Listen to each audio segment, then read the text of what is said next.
Hello friends, welcome to our study channel. आज हम फिर से आपके लिए एक न्यू टॉपिक लेके आ रहे हैं इकोनॉमिक्स का।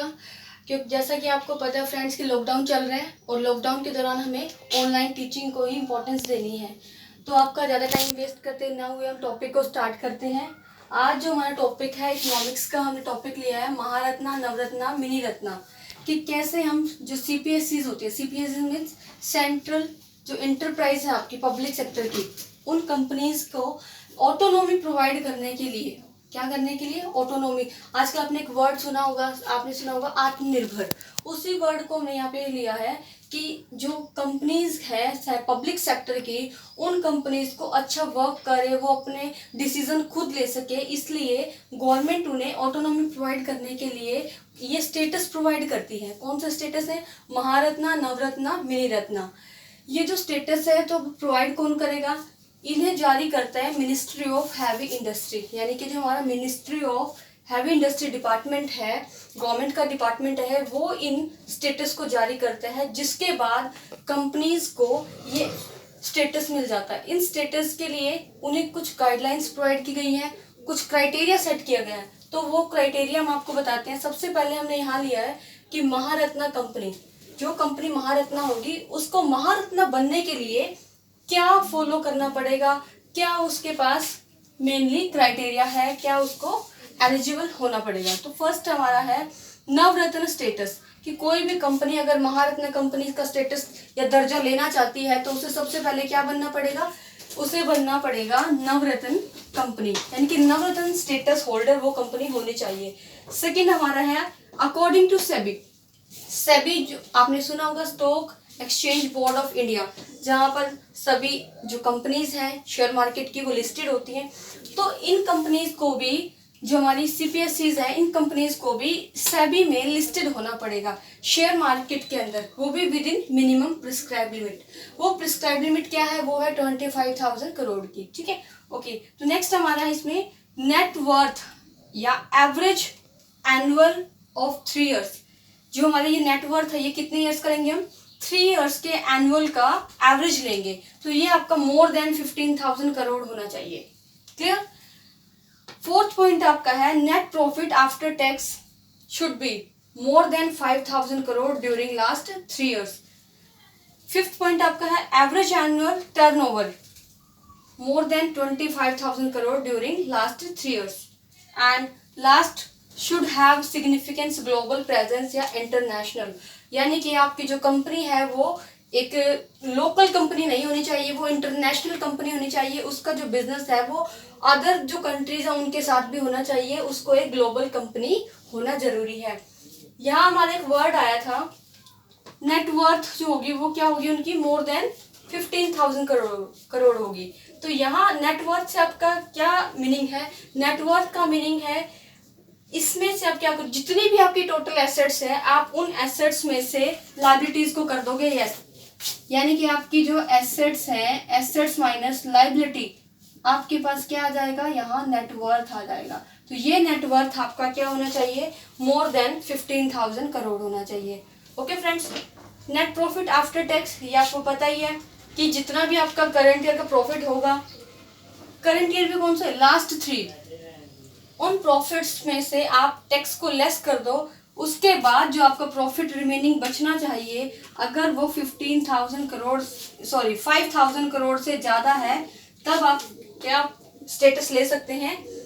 महारत्ना कंपनी का।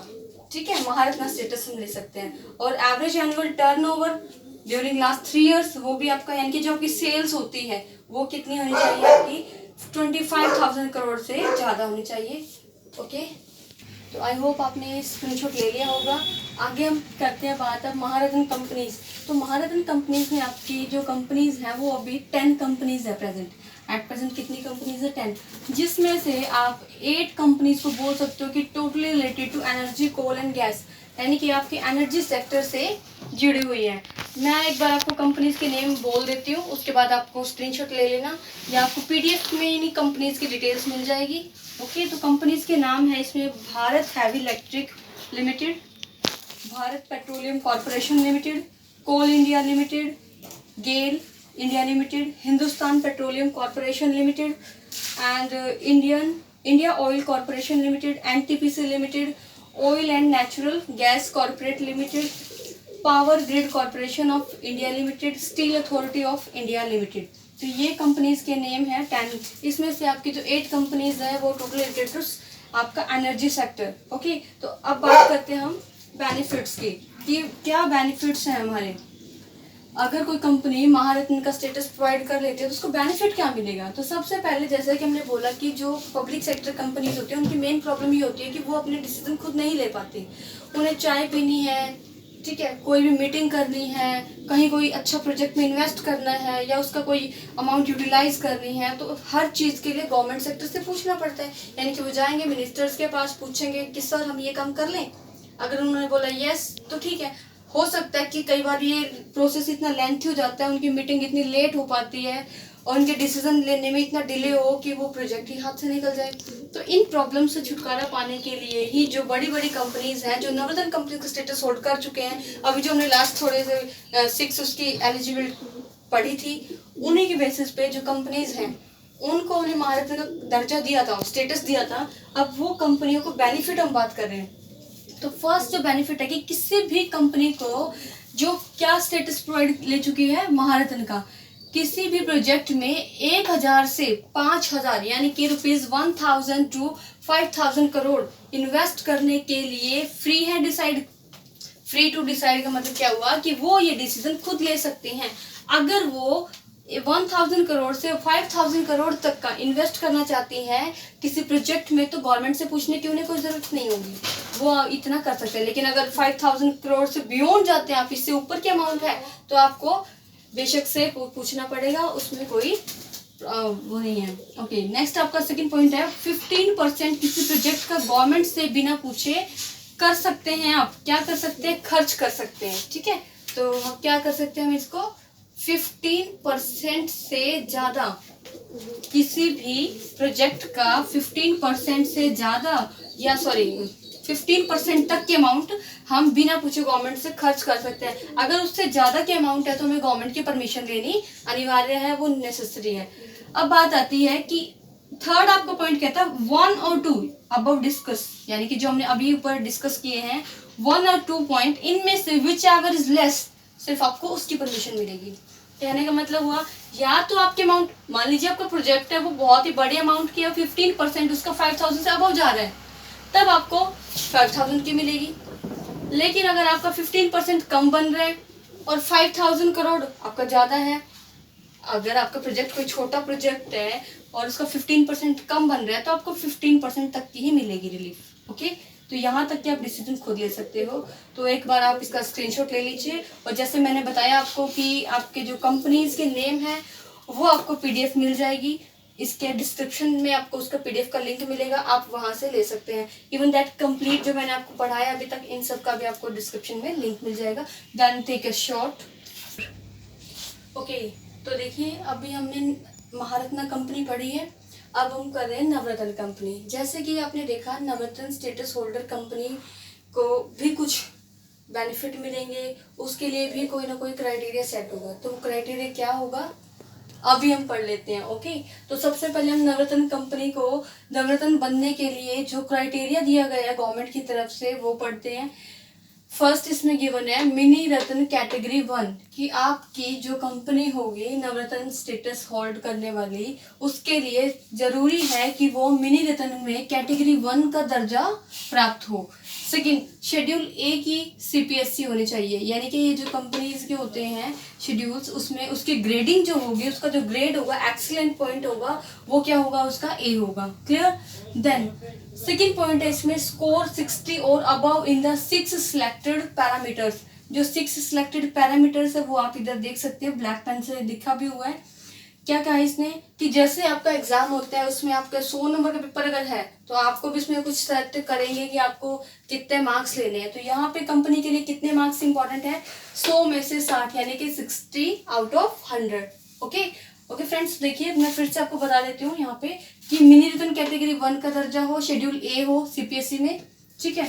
सेकंड, स्कोर 60 अबव होना चाहिए, किसमें, 6 सिलेक्टेड पैरामीटर्स में, जो उसकी रेटिंग होगी वो क्या होगी, 60 होगी आउट ऑफ 100। ओके, तो वो पैरामीटर्स क्या है, net profit to net worth, कि आपका जो नेट प्रॉफिट होगा, जितना आपने एम्प्लॉयड किया है, कितनी कैपिटल आपने लगाई है बिजनेस में, उस पर आप कितनी अर्निंग कर रहे हो, कितनी आपका नेट प्रॉफिट आ रहा है, वो आपका 25 पॉइंट्स उसके हो जाएंगे आपके। Man power cost to total cost of production और कॉस्ट ऑफ सर्विसेज, वहां पे आपको 15 पॉइंट्स लेने हैं। PBDIT to capital employed, PBDIT क्या होता है, profit before depreciation interest and taxes, तो आपका कितना होना चाहिए वहां पे 15। PBIT profit before interest and tax to turnover 15 होना चाहिए। ईपीएस जो अर्निंग पर शेयर है आपकी वो 10। अब ये सब तो आपने टर्म्स पढ़ी होंगी, कॉमर्स में बहुत बार यूज होती हैं। मेनली हम बात करें इंटर सेक्टोरल परफॉर्मेंस। अभी आपने पढ़ा कि हमारी जो कंपनीज हैं, कंपनी तो किसी ना किसी सेक्टर में वर्क कर रही है। सपोज एक कंपनी एजुकेशन सेक्टर में वर्क कर रही है, तो एजुकेशन सेक्टर के साथ साथ उसके इंटर सेक्टर कौन कौन से हैं, वो मेडिकल में भी कुछ अपना इन्वेस्ट कर रही है, वहां पे उसकी परफॉर्मेंस क्या रही होगी। अगर वो कोई मार्केटिंग का जॉब कर रही है तो उसमें उसके, यानी कि उसके जो इंटरनल दूसरी कंपनीज जो परफॉर्म कर रही है या अदर जो उसके वर्क है, वहां पर उसकी परफॉर्मेंस को मेजर करके भी उसके पॉइंट्स यहाँ पे मेजर किए जाएंगे। अपने सेक्टर में तो हर कोई कंपनी बेस्ट देगी, तो इंटर सेक्टर जो है उसका, उसमें उसके जो पॉइंट्स है वो कितने होने चाहिए 20। अगर कोई कंपनी इन 6 पैरामीटर्स में 60 स्कोर कर लेती है तो वो कंपनी साथ ही साथ कोई मिनी रत्न कैटेगरी 1 और शेड्यूल ए वाले भी कंप्लीट करनी होगी, ठीक है। ये अगर वो क्राइटेरिया फुलफिल करती है तो वो कंपनी क्या बन जाएगी, नवरत्न कंपनी, ठीक है। नवरत्न कंपनी के एग्जांपल्स मैं आपको बता दूंगी। ये टोटल कितनी कंपनीज हैं ये सब आपको बताएंगे, क्योंकि टोटल 14 कंपनीज है, तो 14 कंपनीज के आपको वही नेम आपको डिस्क्रिप्शन में मिल जाएंगे पीडीएफ के थ्रू। ओके, तो सबसे पहले हम बात करते हैं यहाँ पे बेनिफिट्स। ओके, बेनिफिट्स में क्या है, अप टू ₹1000 करोड़ और 15% ऑफ दियर नेटवर्थ। क्या बोल रहा है इसने, देखो कि ये बोल रहा है आपको कि जो इनकी नेटवर्थ है, या तो आप उसको ले लो 15% किसी प्रोजेक्ट का, या आप ₹1000 करोड़ तक। महारत्न कंपनी में ये क्या था, इसका 1000 से 5000 करोड़ था, ऊपर जा रहे थे हम। इसमें क्या है, उसकी जो लोअर लिमिट थी 1000 करोड़ थी और इसकी मैक्सिमम लिमिट क्या है 1000 करोड़ है, ठीक है। उसका जो लोअर पॉइंट है वो इसका अपर पॉइंट है, क्लियर है। तो ये किसी प्रोजेक्ट का 15% या हमारा जो टोटल है 1000 करोड़ तक का सिंगल प्रोजेक्ट के अंदर, ठीक है। Second, 30% of their net worth in the whole year. Whole year, एक कंप्लीट ईयर के अंदर जो आपकी नेटवर्थ होगी वो 30%, ठीक है। Not exceeding ₹1000। लेकिन ये लिमिट भी सेम वही ए और बी में जो हमने विच एवर लेस किया था, सेम यहाँ पे आ जाएगा कि इन दोनों ही बातों में सक्सीड क्या करेगा, लिमिट क्या होगी 1000 करोड़ से ऊपर नहीं होनी चाहिए, क्लियर है। यानी कि इतनी अमाउंट तक का डिसीजन आप बिल्कुल क्रक्स में इसको बोल सकते हैं कि सरकार से बिना पूछे 1000 रुपए करोड़ तक का इन्वेस्ट हम क्या कर सकते हैं, नवरत्न कंपनी खुद कर सकती है। ओके, तो आप यहाँ तक एक स्क्रीनशॉट ले लीजिए। ओके, तो इसमें भी आपकी कुछ जो 14 कंपनीज के नेम मैंने आपको बताए हैं डिस्क्रिप्शन में, जिनका लिंक देने की बात कही है, तो एक बार मैं आपको रीड आउट करके बता देती हूँ वो कंपनीज है कौन सी। फर्स्ट है भारत इलेक्ट्रॉनिक्स, वहां थी इलेक्ट्रिकल्स, यहाँ पे क्या है इलेक्ट्रॉनिक्स लिमिटेड। सेकेंड आपकी है container corporation of India limited, ठीक है। नेक्स्ट आपकी है engineer India limited. Fourth Hindustan aeronautics limited. Next आपकी है इसके अंदर fifth company Mahanagar telephone Nigam limited, जिसको आप एमटीएनएल के नाम से जानते हैं। Okay, national aluminium company limited, NBCC India limited, NMDC India limited, NLC India limited and oil India limited, power finance corporation limited, Rashtriya Ispat Nigam limited and rural electrification corporation limited. और last आपकी company है skipping corporation of India limited. तो ये 14 companies आप इनके name description link में ले सकते हैं। ज़्यादा इनको याद करने की जरूरत तो नहीं है, आप कंपनीज के नंबर नोट कीजिए कि 14 कंपनीज जो नवरत्न में स्टेटस होल्डर हैं और जो आपकी बाकी 10 कंपनीज हैं वो महारत्न का स्टेटस होल्डर है। चलो आगे हम पढ़ते हैं मिनी रत्न कंपनी। ओके, तो मिनी रत्न स्टेटस सब पढ़ते हैं हम, ठीक है। मिनी रत्न स्टेटस जो कंपनीज होल्डर होंगी उनकी कैटेगरी दो है। First mini Ratna 1 and second mini Ratna 2।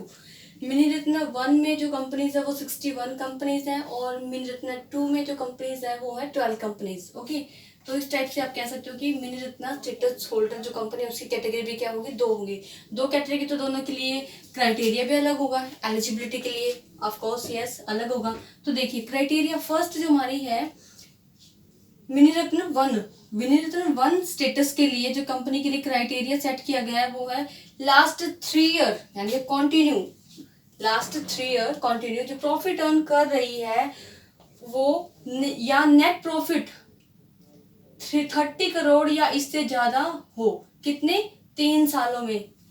3 सालों में से क्या होगा कंपनी का, कंटिन्यू नेट प्रॉफिट अर्न कर रही हो, ठीक है, यानी कि कंटिन्यू क्या हो, प्रॉफिट अर्निंग हो। या तो कंपनी कंटिन्यू प्रॉफिट अर्निंग कर रही हो, एक बार भी उसको लॉस ना हुआ हो, या फिर कंपनी का जो नेट प्रॉफिट है वो 3 सालों में किसी भी एक साल में 30 करोड़ से ज्यादा रहा हो। Is that clear? तो ये कंपनी का मिनी रत्न 1 स्टेटस अचीव करने के लिए क्राइटेरिया है। ओके, नेक्स्ट आपका mini Ratna 2। Mini Ratna 2 company को अगर अचीव करना है तो कंटिन्यू लास्ट 3 इयर्स में, पिछले 3 सालों में, ये मैंने लाभ वर्ड लिखा ताकि आप यहाँ पे कंफ्यूज ना हो। नेट प्रॉफिट यानी कि लाभ क्या कमा रही हो कंपनी, ठीक है, कि 3 सालों में लगातार उसने क्या कमाया हो, प्रॉफिट कमाया हो, किसी भी एक साल में उसको लॉस ना हुआ हो। सेकेंड, पॉजिटिव नेटवर्थ हो उनकी, कंपनी की जो नेटवर्थ है वो क्या आनी चाहिए, पॉजिटिव। पॉजिटिव कैसी आएगी, जो कंपनी के पास एसेट्स हैं उसमें से अगर हम लायबिलिटीज को लेस कर दें तो अगर आपको प्लस में यहाँ पे डिजिट आ रहे हैं ना, वो क्या कहेंगे, आपकी पॉजिटिव नेटवर्थ। ओके, तो ये कंपनी का था क्राइटेरिया मिनी रत्न 1 और मिनी रत्न 2 स्टेटस होल्डिंग के लिए। नेक्स्ट, ओके, आगे देखिए आप कंपनी को क्या क्या बेनिफिट्स हैं। अगर कोई कंपनी स्टेटस होल्ड कर लेती है, स्टेटस अचीव कर लेती है तो उसको क्या कंपनी को बेनिफिट्स मिलेंगे। तो बेनिफिट है हमें 500 करोड़ तक, 500 करोड़ तक या अपनी नेटवर्थ के इक्वल, यानी कि या तो कंपनी को 500 करोड़ तक का, या उसने जितना एम्प्लॉय किया हुआ है, जितना पैसा लगाया है, ठीक है। नेटवर्थ तो आप कंफ्यूज ना हो, मैंने यहाँ पे लिखा हुआ है नेटवर्थ कैसे मेजर करेंगे। तो क्या कह रहे हैं, दोनों में से जो कम होगा, ठीक है, उसके लिए निवेश करने के लिए कंपनी क्या फ्री है, यानी कि उसके निवेश करने का डिसीजन कंपनी खुद से ले सकती है। बट यहाँ ध्यान रखिए which ever is less, 500 crore या फिर अपने नेटवर्थ के इक्वल इन्वेस्टमेंट के लिए कंपनी क्या है, फ्री है। दोनों में से जो कम होगा वो कंपनी करेगी। ओके, उसके लिए कंपनी फ्री है। मिनी रत्न 2 में यहाँ अमाउंट थी 500 करोड़, तो यहाँ अमाउंट आपकी 300 करोड़। 300 करोड़ तक निवेश या अपनी नेटवर्थ का 50%, देखिए यहाँ पे पूरी नेटवर्थ ली गई है, इक्वल वर्ड आया 100%, यहाँ पे आया आपका 50%। तो ये जो 50% है ये आपको इन दोनों में डिफ्रेंशिएट कर रहा है, ठीक है। पहली अमाउंट तो आपको वैसे ही डिफ्रेंशिएट कर देगी, 300 करोड़ की बात हुई है, यहाँ आपकी 500 करोड़ की बात चल रही है, ठीक है। तो ये आपको डिफ्रेंशिएट करके बता देगी कि इसमें हम 300 करोड़ और 50% तक का निवेश की फ्री है, और मिनी रत्न 1 में 500 करोड़ और इक्वल टू नेटवर्थ यानी कि 100% अवर नेटवर्थ का जो होगा उसके लिए फ्री है। विच एवर इज लेस, दोनों में से जो कम होगा। अब बात आती है कि क्या ये स्टेटस है, ये परमानेंट है, तो नो। डिफॉल्टिंग, अगर कोई कंपनी करती है default, defaulting company in case of loan repayment और इंटरेस्ट पेमेंट, अगर कोई कंपनी मिनी रत्न कंपनी जो स्टेटस होल्डर है, इसने स्टेटस अचीव किया हुआ है, वो लोन के रीपेमेंट में या इंटरेस्ट की पेमेंट में कोई डिफॉल्ट कर देती है, तो ऐसे में उससे ये जो स्टेटस है मिनी रत्न का वो छीन लिया जाएगा। ओके, अब स्टेटस छीन लिया जाएगा तो क्या लॉस होगा, स्टेटस छीन जाने से हमें गवर्नमेंट से जो बजटरी हेल्प मिलती है, गवर्नमेंट से जो बजटीय सहायता मिलती है वो नहीं मिलेगी। साथ के साथ गवर्नमेंट कोई भी किसी भी प्रकार की गारंटी आपको आपके लिए नहीं देगी, ठीक है। जैसे हम बजट वगैरह की कुछ हेल्प लेते हैं, सब्सिडीज वगैरह मिल जाती है, वो बंद हो जाएंगी। और साथ के साथ गवर्नमेंट जो हम लोन लेने जाते हैं तो हमारी तरफ से कौन जाता है, क्योंकि हम पब्लिक सेक्टर कंपनी है तो एक गारंटी हो गई है बैंक के सामने, तो वो भी हमें नहीं मिलेगी गवर्नमेंट की तरफ से। ओके फ्रेंड्स, तो आपको वीडियो में अगर कोई कमी लगी है तो आप बताएं, शेयर करें, कमेंट करें, ठीक है। और साथ के साथ आप बताएं इसमें कि आपको कितना समझ आ रहा है, कितना नहीं समझ आ रहा, ठीक है। लॉकडाउन के दौरान अभी आपका जैसे लॉकडाउन 4 तो ख़त्म हो गया है, ठीक है। इसमें कुछ आपको रिलीफ्स मिली है, बट अपनी केयर आप खुद रखें। बाहर जाएँ तो मास्क लगाएं, ज़्यादा ज़रूरी तो ही जाएं, डिस्टेंस रखें, सोशल डिस्टेंस को मेंटेन करें, ज़्यादा भीड़ भाड़ इलाकों में ना घुसें, आपका ही फ़ायदा है इसमें, ठीक है। देश को आप बचाओगे, आप आने वाले देश के लिए फ्यूचर हो, तो आप जितना सहयोग करोगे उतना बेटर होगा, ओके। बट स्टडी को आप इग्नोर ना करें लॉकडाउन के दौरान भी, ठीक है।